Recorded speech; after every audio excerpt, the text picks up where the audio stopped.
نعرہ صلوات صلی علی محمد و آل محمد۔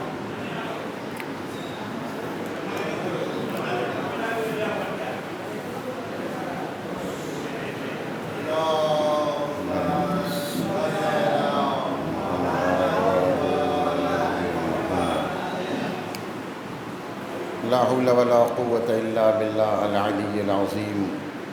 اعوذ باللہ من الشیطان الرجیم۔ بسم اللہ الرحمن الرحیم۔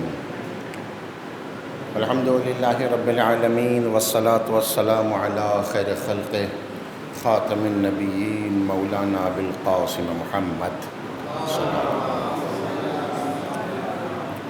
وآل طیبین الطاہرین المعصومین، اما بعد فقد قال اللہ الحکیم فی کتابہ الکریم۔ بسم اللہ الرحمن الرحیم۔ الف لام میم ذالک الکتاب لا ریب فیہ ھدی للمتقین الذین یؤمنون بالغیب ویقیمون الصلاۃ ومما رزقناہم ینفقون۔ عزیزان، درس و بحث کا آغاز جو پچھلے جلسے سے شروع ہوا تھا وہ اپنے دوسرے مرحلے میں آ گیا۔ گفتگو کامیاب زندگی کے عنوان سے ہے، اور درس کے عنوان سے جو یہ جلسے منعقد ہو رہے ہیں یہ اس عنوان سے ہیں کہ اس ماہ مبارک رمضان میں ہم اپنے کو بنائیں، اپنے کو سنواریں، اپنے کو سدھاریں، اپنی کمیوں کو دور کریں۔ اور انسان کامیاب وہی ہوتا ہے کہ جو انسان اپنے اندر پائی جانے والی کمیوں کی طرف متوجہ ہوتا ہے، اور تبھی انسان اس کو اصلاح کرنے کی کوشش کرتا ہے۔ جس آیہ کریمہ کے ذیل میں گفتگو پرسوں آغاز کی تھی، آج اسی بحث کو تھوڑا سا آگے بڑھاؤں گا کہ قرآن مجید کے بارے میں اللہ نے کہا ذالک الکتاب لا ریب فیہ، یہ وہ کتاب جس میں کسی قسم کی شک و شبہ گنجائش نہیں ہے۔ ھدی للمتقین، یہ کتاب متقین کے لیے ہدایت بن کر کے آئی۔ پھر میں نے عرض کیا تھا کہ 5-6 صفات متقین کا تذکرہ کیا۔ اس میں پہلی صفت یہ تھی کہ یؤمنون الذین یؤمنون بالغیب، جو غیب پر ایمان رکھتے ہیں، ویقیمون الصلاۃ، نماز پڑھتے ہیں، ومما رزقناہم ینفقون، اور جو کچھ بھی ان کو اللہ دیتا ہے اسے راہ خدا میں خرچ کرتے ہیں۔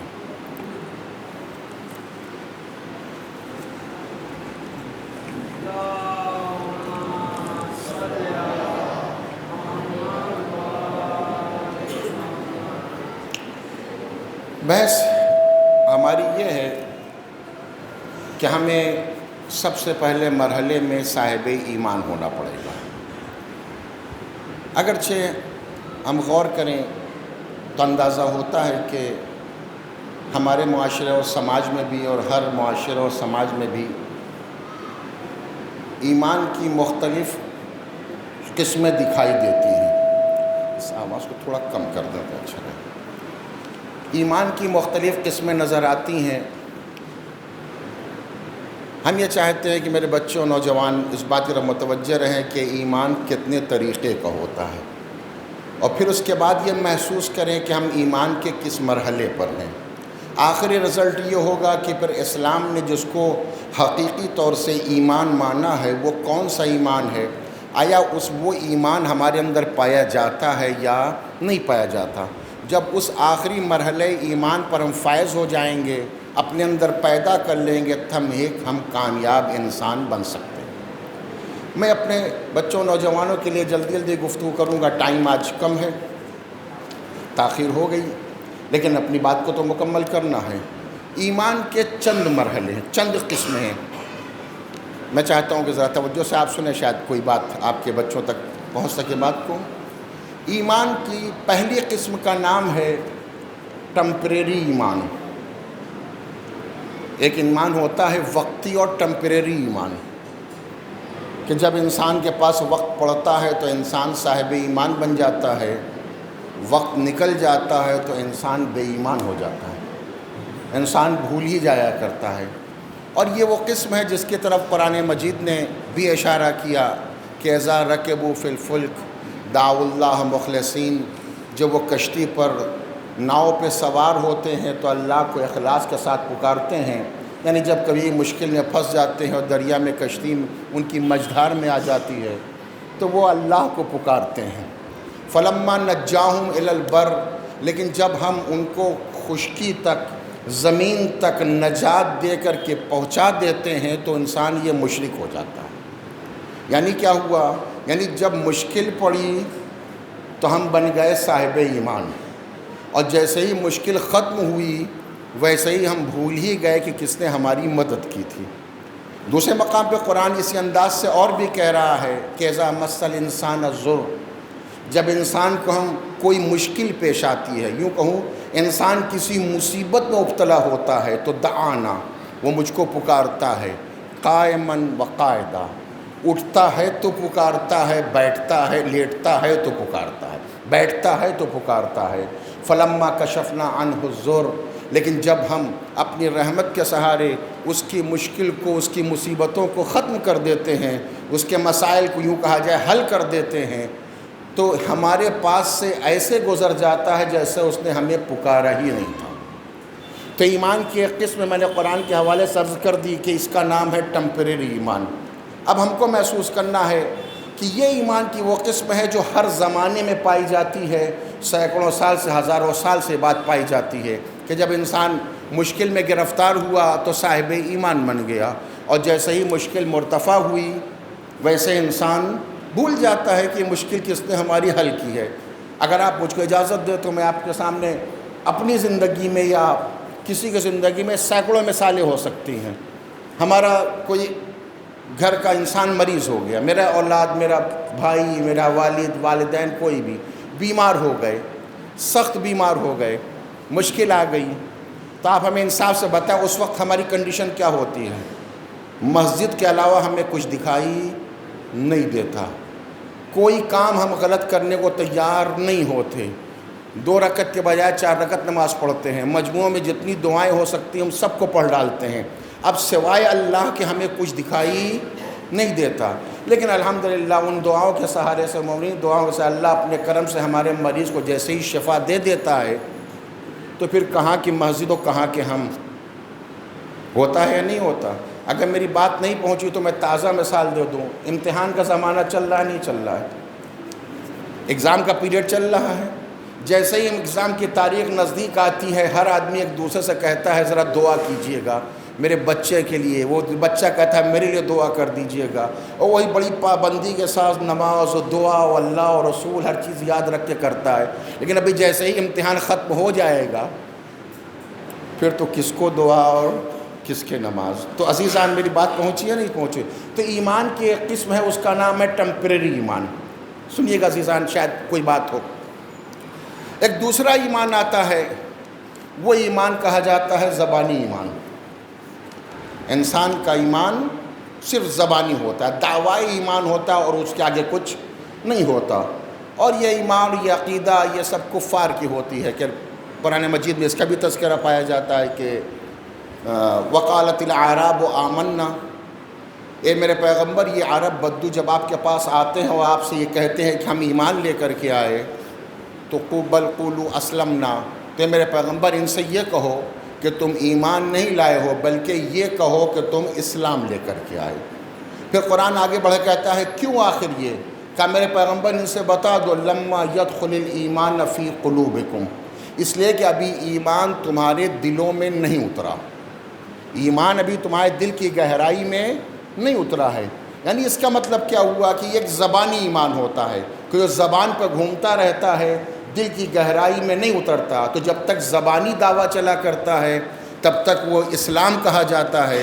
جس دن زبان سے نکل کر کے دل کی گہرائیوں تک اتر جاتا ہے اس وقت اسے کیا کہا جاتا ہے؟ حقیقی ایمان کہا جاتا ہے۔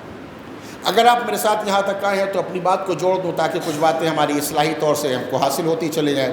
تو میں اللہ سے کہوں پروردگار یہ بتا دے تو دلوں کے حال کو جانتا ہے، تیرا پیغمبر جانتا تھا، نبی کے پاس کوئی آیا، اس نے کہا کہ ہم ایمان لے کر کے آئے، تو جان رہا ہے، تیرا نبی جان رہا ہے کہ ایمان ہے یا اسلام ہے، زبانی دعویٰ کر رہا ہے یا اس کے دل کی گہرائی میں اتر چکا ہے، تو مالک ہم کیا کریں؟ ہم تو کچھ نہیں جانتے، ہمارے سامنے تو جو آگے جو کہے گا ہم مان لیں گے، وہ کہے گا مومن ہم مان لیں گے، ہمارے واسطے کچھ معیار ہے یا نہیں؟ عجب نہیں مذہب ہمارے متوجہ کرے کہ یاد رکھو ہم نے اسی لیے ایمان کی بہت سی علامتیں بیان کی ہیں، من جملہ ان علامتوں میں سے ایک علامت کا نام ہے عمل،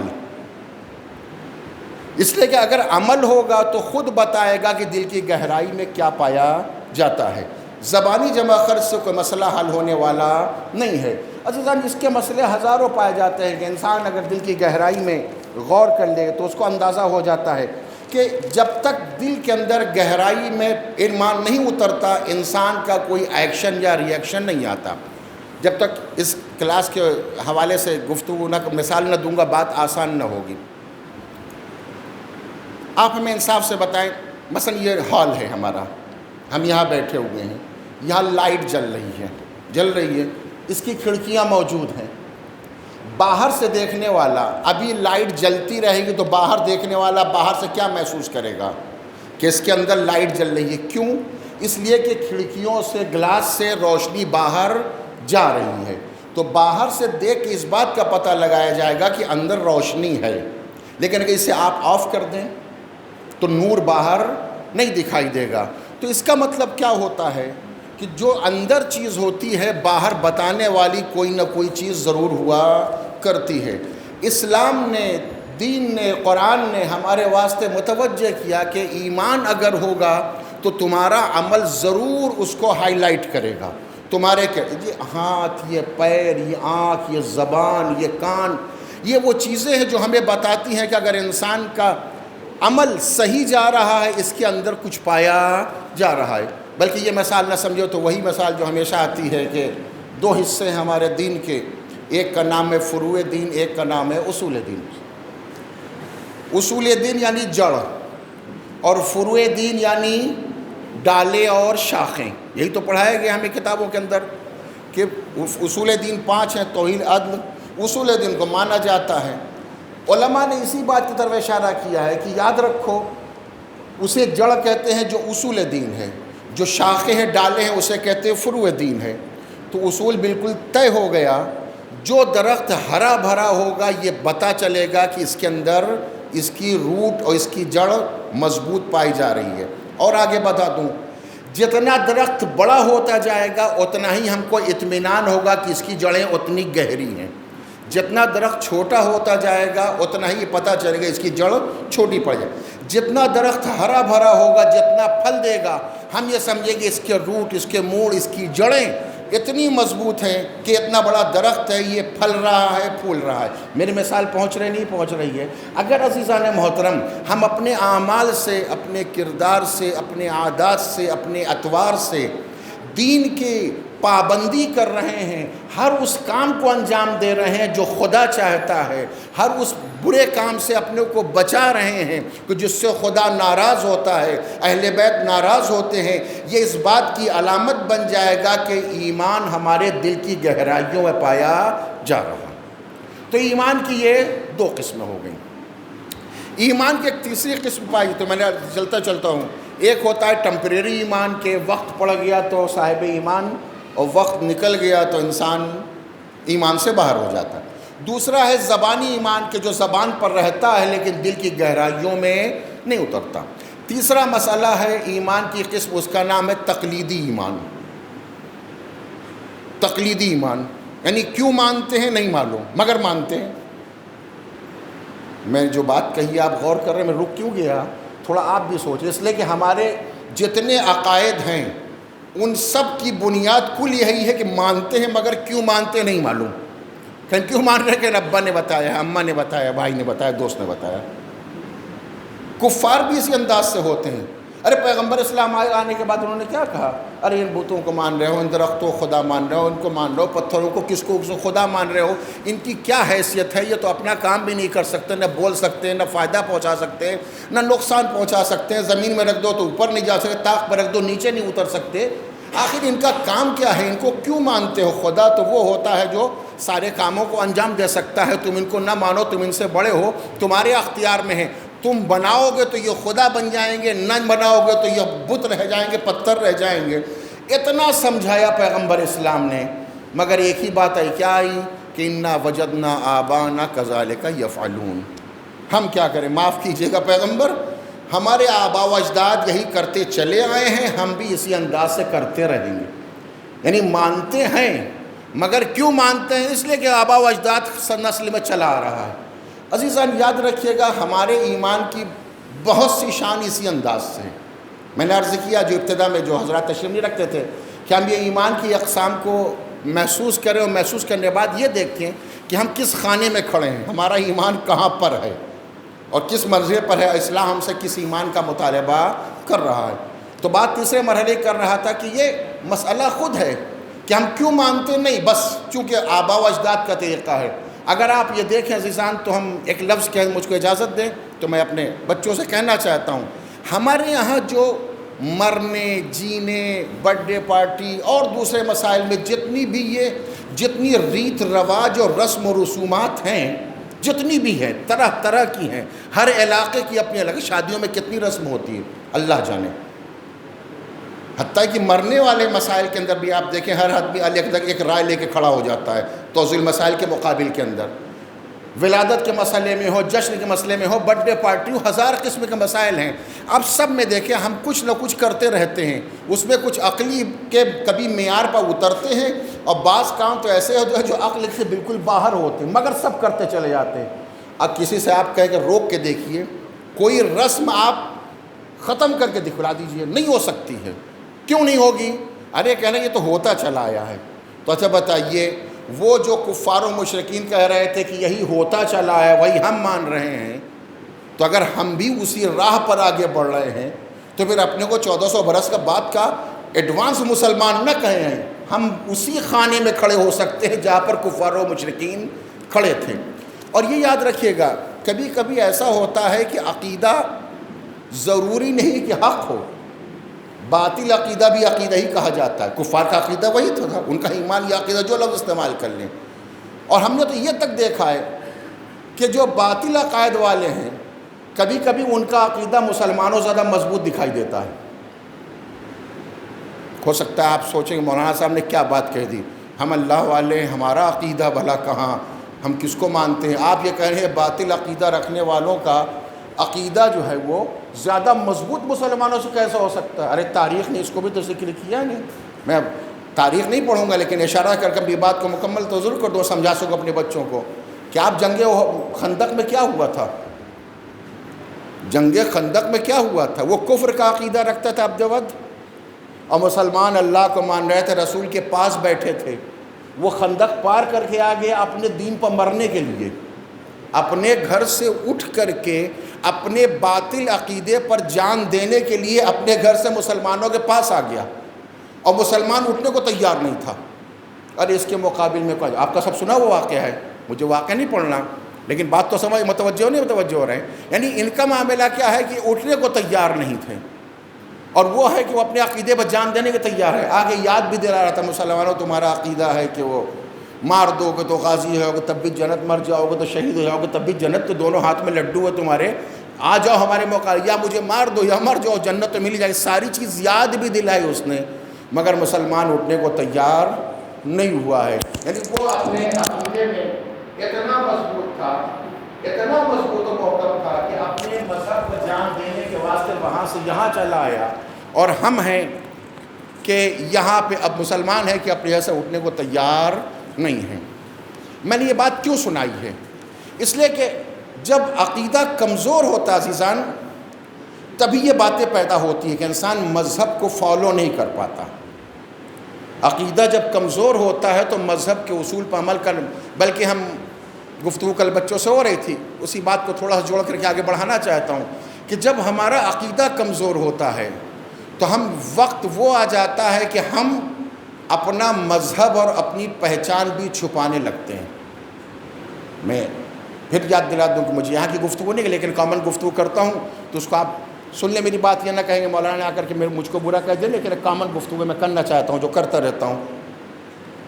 ہماری مسئلہ کیا ہے؟ آپ اب بھی نکل کے دیکھیں، میں تو اپنے شہر میں دیکھتا ہوں، حیدرآباد میں جہاں رہتا ہوں یا جہاں کہیں بھی رہتا ہوں، آپ اپنے آپ ہی دیکھیے اور محسوس کر لیجیے اس کو کہ باطل عقیدے والا اپنے عقیدے پر زیادہ مضبوط ہے بنسبت مسلمان کے، بنسبت ہمارے۔ کیوں؟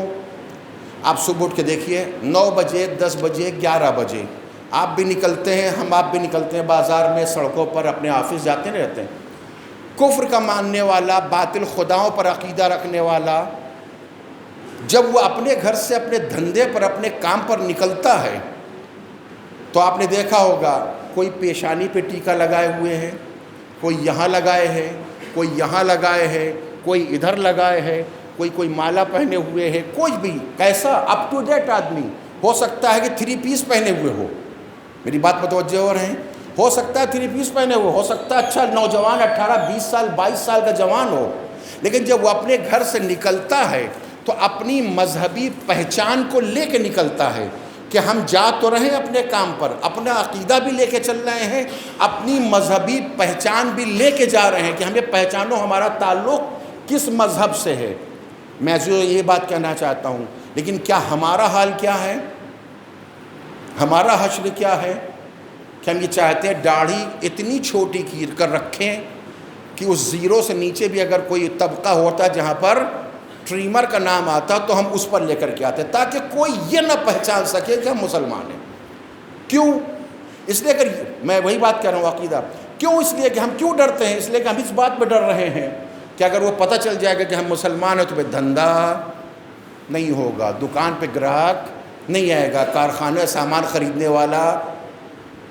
بہت سی جگہوں میں نے دیکھا، آپ کا بھی تجربہ ہوگا، آپ ہندوؤں کے کسی آفس فیکٹری میں کسی آفس چلے 20 تصویریں لگی ہوں دیوی اور دیوتاؤں کی، اور ہم اپنے یہاں آفیسز کے اندر اتنا کامن آفس بناتے ہیں کوئی بھانپ ہی نہ سکے کہ کس مسلک کا یہ آدمی ہے، اس فیکٹری کا مالک، اس دکان کا مالک، اس کا تعلق کس مذہب سے، کس مسلک سے، تاکہ یہ راز نہ کھلے اور ہمارا بزنس چل جائے۔ میں نے کیا عرض کیا ہے کہ ہم محسوس تو کریں کہ ہم کہاں کھڑے ہیں، کیا وہی اسی انداز سے ہمارا مزاج نہیں ہے؟ میں تو کہتا ہوں بعض اگر مجھے بات کو برا نہ مانے تو میں اس بات کو کہہ سکتا ہوں کبھی کبھی، اور میں نے محسوس کیا ہے تو میں کہہ دیتا ہوں، غور کریں۔ حتیٰ یہ کہ عزیزان، دکانوں کے نام رکھنے اور فیکٹریوں کے نام رکھنے میں بھی ہم کوشش یہ کرتے ہیں کہ کوئی ایسا نام رکھا جائے کہ جس سے کوئی پہچان سامنے نہ آ سکے۔ وزٹنگ کارڈ پہ جو ہم کارڈ چھپواتے ہیں اس کے اندر بھی جب ہم نام لکھتے ہیں اپنا تو معمولاً جو گجرات میں سر نیم کامن چلا کرتے ہیں اس کو ہائی لائٹ کرتے ہیں، جو علی محمد حسن حسین رضا تقی میرا نام ہوتا ہے اس کو انگریزی میں اے بی لکھ کر کے کر دیتے ہیں، اے بی مثلاً فلاں وانی، اے بی فلاں مثلاً۔ کیوں؟ تاکہ وہ اٹک دیکھ کر کے یہ محسوس کرے کہ یہ اپنے ہی میں سے کوئی ہوگا، ورنہ اگر لکھ دیں رضا بھیمانی لکھ دیں مثلاً، میں کسی کا نام نہیں کہہ رہا ہوں، اگر کہہ دوں کہ رضا مثلاً تیجانی لکھ دوں تو لوگ یہ محسوس کر لیں گے اچھا یہ رضا، اس کا مطلب کہ یہ مسلمان لگ رہا ہے، لہٰذا تو میں نے کیا کہا عزیزان، ہم کہاں جا رہے ہیں، ہم کس مقام پہ کھڑے ہیں، کس منزل پہ کھڑے ہیں، کیا سوچ رہے ہیں، کیا ہمارا بھروسہ نہیں ہے اس کے اوپر؟ ہمیں سوچنے کا مقام ہے۔ یہ درس متوجہ کرنے کے لیے برگزار کیا گیا ہے، ہمیں سوچنے کا مقام ہے۔ وہ پروردگار جس نے تمہارے دنیا میں آنے سے پہلے تمہارے لیے شیر مادر کا انتظام کیا، تم بعد میں آئے، تمہارے رزق کا انتظام پہلے کیا، تم بچپن سے پل کر کے 25 سال 30 سال اور 50 سال کے ہو گئے، آج تک تمہارے رزق کا انتظام کرتا رہا، کیا تم اگر اس کے نام پہ اترو گے تو کیا تمہیں بھول جائے گا؟ کہاں ہیں ہم؟ کیا کر رہے ہیں؟ ایک صلوات پڑھ دیں محمد و آل محمد پہ۔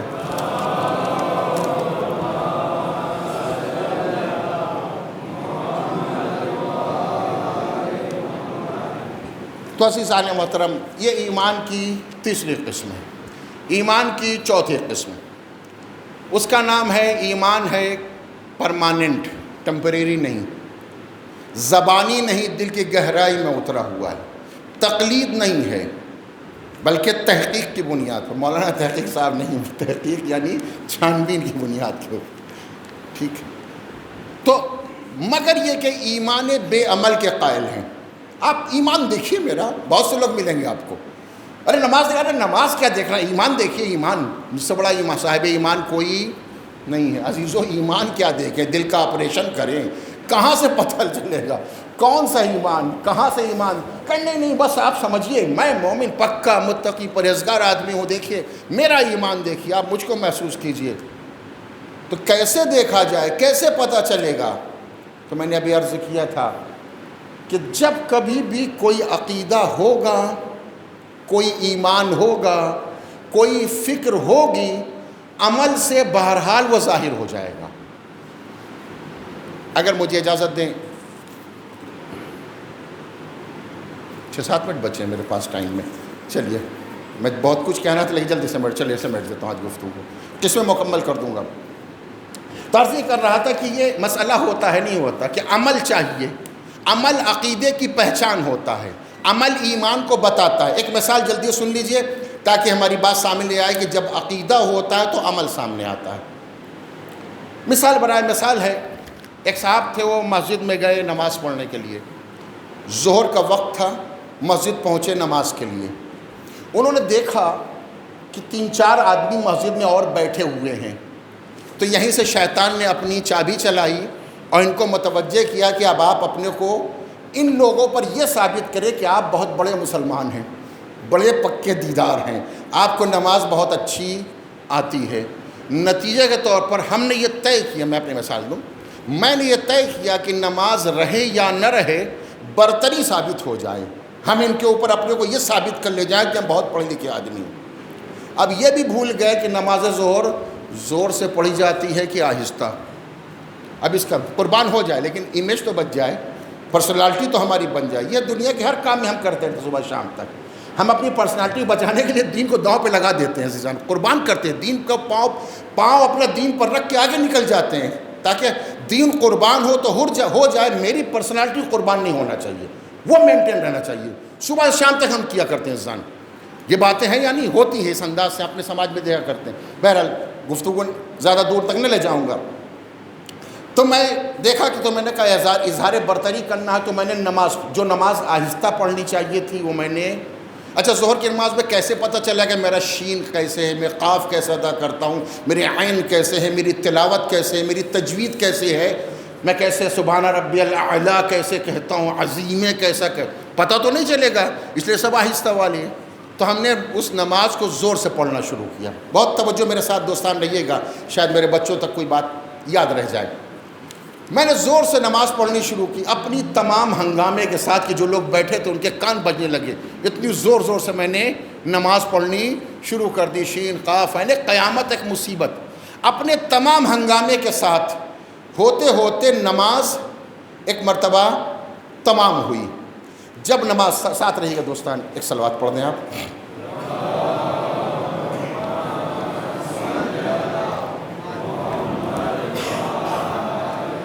نماز جیسے ہی اپنے تمام ہنگامے کے ساتھ تمام ہوئی، وہ 3-4 آدمی جو بیٹھے تھے ان میں سے ایک صاحب اٹھ کر کے آئے اور آ کے کہنے لگے مجھ سے کہ بھائی صاحب آپ جو نماز پڑھے ٹھیک ہے آپ کی بات، لیکن وہ جو کرتے پائجامے میں وہ ہمارے ساتھ ایک صاحب بیٹھے ہوئے ہیں وہ مولانا صاحب ہیں۔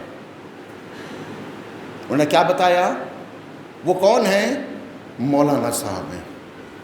جیسے ہی میں نے سنا کہ وہ مولانا صاحب ہیں، یعنی ہم سے زیادہ جانتے ہیں، مولانا ہی تو ہیں، کر کیا لیں گے؟ چلیے موضوع نہیں ہے، ہاں قتل تو کر نہ دیں گے، مار تو دیں گے نہیں، خالی یہ پتہ چل گیا کہ وہ مولانا صاحب ہیں۔ بہت توجہ دوستان، میری مثال گم نہ کیجیے گا۔ تو جیسے ہی پتہ چل گیا کہ مولانا صاحب ہے، اب جو نماز عصر کے لیے میں اٹھا تو جو تکبیر مستحب ہے زور سے کہی جائے وہ بھی خاموش، جو ذکر میں رکوع میں سجدوں میں جو مستحب ہے کہ بآواز بلند پڑھی جائے وہ بھی خاموش۔ آپ نے فرق محسوس کیا نہیں محسوس کیا؟ کیا ہوا کہ جب تک ہمیں یہ نہیں معلوم تھا کہ کوئی ہم سے بڑا پڑھا لکھا ہمارے عمل کو دیکھ رہا ہے تو ہمارا عمل آزاد تھا، جو چاہے کر رہے تھے، لیکن جیسے ہی اس بات کا عقیدہ اور ایمان پیدا ہو گیا، وہی لفظ استعمال کروں، جیسے ہی اس بات کا عقیدہ اور ایمان پیدا ہو گیا کہ کوئی پڑھا لکھا ہمارے کام کو دیکھ رہا ہے، جو خرابی عمل تھی وہ خوبی عمل میں تبدیل ہو گئی۔ میری بات پہنچی یا نہیں پہنچی عزیزان؟ بات مکمل ہے۔ یعنی اس کا مطلب کیا ہوا کہ جب انسان کو اس بات کا یقین پیدا ہو جاتا ہے کہ کوئی دیکھ رہا ہے تو انسان پھر غلط کام نہیں کرتا۔ اب لفظ کہہ دوں، اگر ایک عالم دین کے وجود کا خیال خرابی عمل کو، عمل کی برائی کو اچھائی میں تبدیل کر سکتی ہے، تو اگر خدا کا عقیدہ اور ایمان ہمارے دل میں رہے تو کیا گناہ کرنے کی جرت کریں گے؟ ہمت کریں گے؟ عزیزو، دعوت دن برات ہم کہتے ہیں اللہ کو حاضر و ناظر، نہ اللہ کو حاضر مانتے ہیں نہ اللہ کو ناظر مانتے ہیں۔ اگر حاضر و ناظر مانتے ہوتے تو کبھی گناہ نہ کرتے۔ اتنے بڑے بڑے گناہ دن رات کرتے ہیں اور پھر سینہ تان کے آ کے اللہ کی بارگاہ میں کھڑے ہو جاتے ہیں۔ تو ٹھیک ہے، اس کی رحمت سے ہم مایوس نہیں ہیں، مگر یہ ہوتا ہے۔ یہ کیوں ہو جاتا ہے؟ اس لیے کہ ہم پہچانتے نہیں ہیں۔ ہمارا عقیدہ ماننے کو سب کچھ ہے، مگر دل کی گہرائیوں میں اس حد تک نہیں اترا۔ بچوں نے واقعہ پڑھا نہیں پڑھا؟ وہ جو استاد نے دیا تھا چڑیا ذبح کرنے، کتابوں میں لکھا ہے کہ ایک استاد تھا کلاس میں، بچوں کو، ایک بچے کو بہت دوست رکھتا تھا، بہت چاہتا تھا۔ لوگ اس سے حسد کرنے لگے کہ آپ ایک بچے کو کیوں چاہتے، بقیہ ساتھ برابر سلوک نہیں کرتے۔ تو اس نے کہا کوئی بات نہیں۔ ایک دن اس نے 4 5 10 چڑیا منگوائی، گوریا جو بھی آپ کہیں، اسے سب کو دیا کہ جاؤ جا کر کے اس کو جا کے ذبح کر کے لے کر کے آؤ، لیکن خیال رہے ایسی جگہ ذبح کرنا جہاں کوئی دیکھے نہیں۔ سارے بچے گئے، سب ذبح کر کے لے کے، جس کو استاد سب زیادہ چاہتا تھا وہ زندہ پکڑ کے پھر لے کر کے آیا۔ جیسے ہی وہ آیا تو سب بچے ہنسنے لگے، اچھا آپ اسی کو بہت چاہتے تھے، آخر اس کو کیوں اتنا دیکھا یہ زندہ لے کر کے آیا۔ اس نے کہا رکو پہلے پوچھے تو معاملہ کیا ہے۔ اس بچوں کو آگے بلایا، کہا بیٹا بتاؤ تم زندہ کیوں لے کر کے آئے؟ کہا مسئلہ یہ ہے کہ میں جہاں گیا وہاں ایک دیکھنے والا موجود تھا۔ میری بات پہنچ رہی نہیں پہنچ رہی عزیزان؟ یہ واٹس ایپ کے اوپر، یہ سوشل میڈیا کے اوپر، یہ رات کی تنہائیوں میں، یہ بستروں پر، یہ اکیلے کمرے کے اندر، یہ لحاف کے اندر، یہ بلینکٹ اوڑھ کر کے، یہ جو دنیا میں 1000 گناہ ڈیلی ہم انجام دیتے ہیں، یہ کاہے کا نتیجہ ہے؟ یہ اس بات کا نتیجہ ہے کہ ہم خدا کو مانتے تو ضرور ہیں مگر خدا ہمارے اندر اترا نہیں ہے۔ لفظ بدل دوں، یعنی اللہ کو نہ ہم حاضر مانتے ہیں نہ ناظر مانتے ہیں۔ ہوتا ہے عزیزان محترم۔ ایک جگہ مسجد کے، بس بات مکمل کر دوں، 1 1.5 منٹ اور بس، ہاں بس ہو گیا ٹائم، 1 1.5 منٹ اور زیادہ دے دیں، اس لیے کلاس کے وقت سے لیٹ ہوا ہے۔ ایک جگہ مسجد کے اندر چوری ہوا کرتی تھی۔ ٹرسٹی حضرات سمجھدار تھے، انہوں نے ایک دن لکھ دیا، ایک بورڈ لگا دیا، خدا کے واسطے مسجد سے چوری نہ کرو، اللہ دیکھ رہا ہے۔ پھر چوری ہونے لگی۔ اس نے کہا معاملہ ٹھیک نہیں ہے۔ کچھ دنوں بعد ایک بورڈ لگا دیا، مسجد میں CCTV کیمرہ لگ گیا ہے۔ میری بات پہنچی؟ ساری چوری بند ہو گئی۔ کیوں بند ہو گئی؟ اس لیے کہ ہم یہ جان رہے ہیں کہ اب وہ دیکھ رہا ہے۔ میری بات پہنچے نہیں؟ میں بار بار کیوں ریپیٹ کر رہا ہوں؟ پہلے ہم دل کی گہرائیوں خدا کو اتار تو سکیں۔ دعوے تو دن بھر کیا کرتے ہیں، تو جیسے ہی CCTV کیمرہ، ارے عزیزان جس سگنل کے اوپر یہ معلوم ہے ہمیں کہ CCTV کیمرہ لگا ہوا ہے، ہم اس کو نہیں توڑتے، اور جس پر یہ معلوم ہے کہ سگنل نہیں لگا، کیمرہ نہیں لگا ہوا ہے، اس کو فوراً توڑ دیتے ہیں۔ کیوں؟ اس لیے کہ ہم یہ جان رہے ہیں کوئی ہمارے کام کو دیکھ رہا ہے۔ عزیزوں، صبح سے لے کر شام تک اگر اپنی زندگی کے اندر ہم کسی دیکھنے والی مشین کا اگر اعتبار پیدا کر لیتے ہیں تو جرم کرنے سے بچنے لگتے ہیں۔ تو اگر خدائے قدیر کا، خدائے سمیع کا، خدائے بصیر کا اگر عقیدہ پیدا کر لیں تو پھر ہم میں کسی میں جرت نہیں ہے کہ ہم گناہ کر سکیں۔ اور آخری جملہ کہ ایمان کی 4 قسمیں ذکر کر دیں۔ ایک ٹیمپریری ایمان ہوتا ہے، ایک زبانی ایمان ہوتا ہے، ایک تقلید کا ایمان ہوتا ہے، ایک ایمان بے عمل ہوتا ہے۔ حقیقت میں ایمان وہی ہے کہ جو دائمی ہو، دل کی گہرائیوں میں اترا ہوا ہو، تحقیق کی بنیاد کے اوپر ہو اور عمل اس کی گواہی دے۔ جو انسان ایمان کے اس مرحلے پر فائز ہو جاتا ہے وہی کامیاب اور کامران ہوا کرتا ہے۔ والسلام علیکم ورحمۃ اللہ وبرکاتہ۔